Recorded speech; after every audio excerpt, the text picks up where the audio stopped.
lines, and they say, one world alliance. One world, my foot.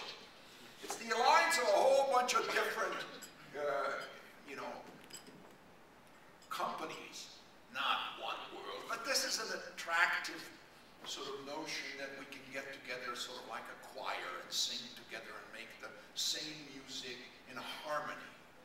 I mean, that's basically what the collectivist idea starts with. The small groups that cohese very well. Consider, for example, a jazz ensemble when they just blow. Not a gig, but they're just sitting around and blowing their instruments. And they make such great music without a director or conductor. They're all in harmony. Well, yes, because they know each other. They've known each other for months or years.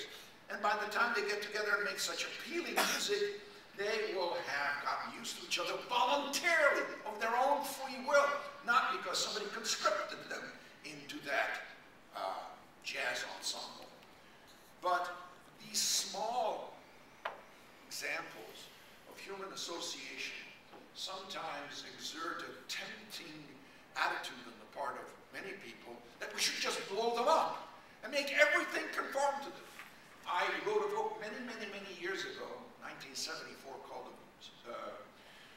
Pseudoscience of B.F. Skinner, the psychologist from Harvard University, who wrote a book called Beyond Freedom and Dignity. And I wrote a response to it. And I identified this fallacy, the blow-up fallacy. You see a little thing, you take a picture of it and say, what a wonderful thing it is. Look at the picture, it's just real. Well, let's just blow it up and make it look like everything is that same thing. Well, of course, that won't work. The small thing is not the large thing. Similarly, just because small groups can achieve that kind of harmony and unity when they are joined voluntarily by people, it doesn't follow that all kinds of groups are appropriate for human association. Not certainly if you can't leave them. The economists have this wonderful expression called the exit option. If you don't have the exit option, and you can still stay around, you're not going to get shot, then you're not free. In a free society, we need the exit option. Now, there's another problem here, of course, is a lot of people challenge whether human beings are really suited for a free society.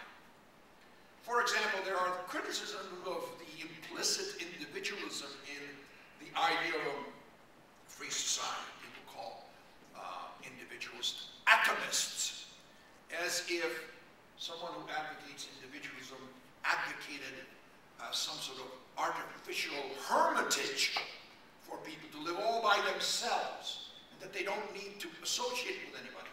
Well, no sensible individualist has ever promoted such a ridiculous view. We all know, I'm an individualist, I wrote a book called Classical Individualism, and I know very well that a full life is lived in the company of others, especially in the company of friends and family and neighbors and so on. And anybody who's removed from such associations is probably somewhat weird. They live out there like Ted Kaczynski, you know, on the mountain, and then send bombs to people to blow them up. That's the idea of the atomistic individual, that you're sort of like totally removed from others. But that's not what individualism is. Individualism insists on one thing, that when you associate with others, you give your consent. But the association's value is not disputed. No individualist in his right mind questions that associating with other people is a good thing. They know that. You know, I certainly am a gregarious fellow. I like to hang out with people and have conversations and go on trips and stuff like that. But I'm an individualist because I retain my own independent judgment. And if they no longer please me with their ideas or their conduct or their manners or something, I reserve the right to step back and not be a part of that group. But a communitarian collectivist does not recognize that.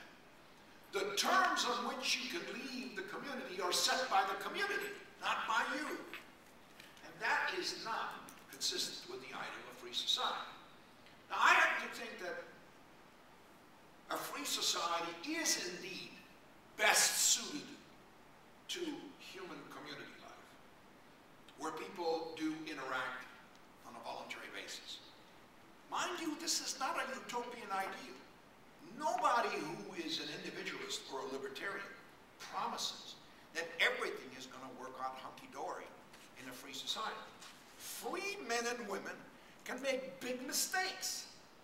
Some of those mistakes can be corrected by political action when they are infringements of other people's rights. But what if they just mismanage their life and do imprudent things like buy houses they can't afford? Well, that's the time when you say, huh, too bad. If you can get some help from your friends, from your neighbors, good. But you may not expropriate other people's resources in order to bail yourself out from the mistakes you made.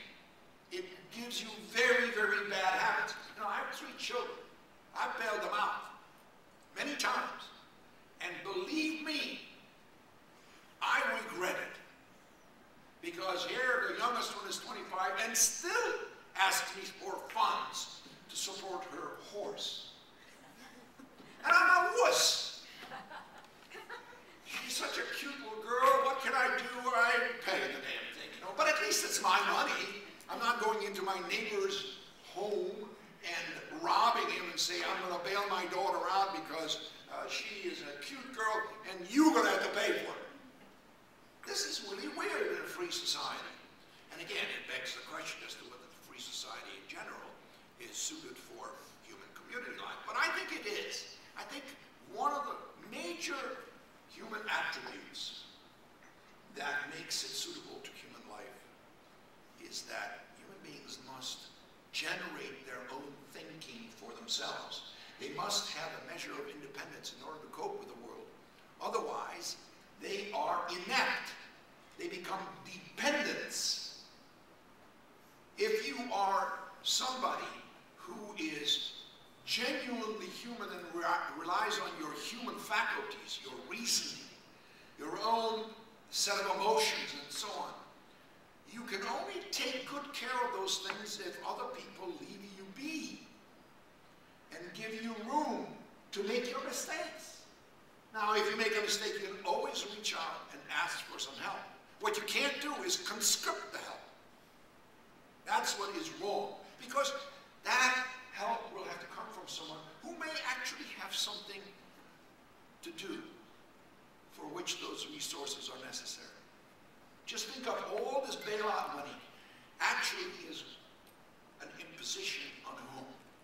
Future generations of Americans who are not even around to, you know, this country's revolution started with the slogan, no taxation without representation. This has been completely clobbered in our era. We are taxing 3 generations away Americans. They are already in awe because of what our government is doing. That is immoral. And nobody even raises it. I mean, I have not seen anyone in the press corps raise his hand to President Obama and say, what do you think of imposing these debts on our grandchildren? Not a soul. They're all compliant. The press is really disappointing. It used to be the 4th estate that would raise questions about government, about the society, but it no longer does so because then they don't get invited to the White House. And it's really sad. It's a corruption of a profession. Anyway, I think you got sort of the gist of where I stand on these things. And I don't want to keep you any longer, so maybe I should open it for questions. Thank you very much.